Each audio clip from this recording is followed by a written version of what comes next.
Ate, sigurado na ba talaga kayo sa desisyon nyo? Hindi na magbabago yung isip nyo? Baka naman nabigla lang kayo o kaya nadala lang kayo sa galit nyo. Mahirap magsisi sa huli.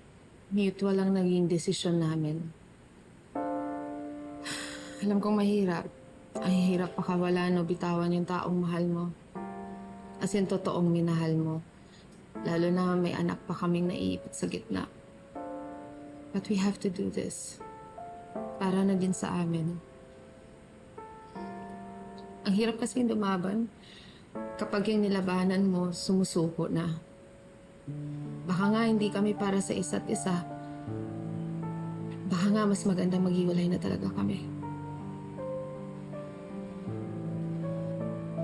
Ate, alam na ba to ni Libby? Tingin ko nararamdaman niya na papupunta na to doon. Kaya nga ganun na lang ang galit niya sa akin. Dahil ako pa yung sinisisi niya kung bakit kami nagkasira ni Raymond. Pati si Princess na nadamay.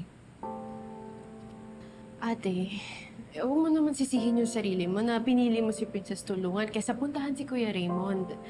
Hindi rin naman kita masisisi. Alam ko naman na may mabigat na pinagdadaanan si Princess.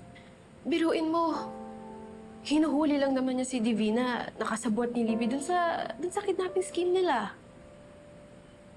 Tapos, malalaman niya yung totoong pagkakukulong niya dahil dun sa totoo niyang nanay. Ate, alam mo, hindi ko rin talaga maisip kung ano yung mararamdaman ni Princess.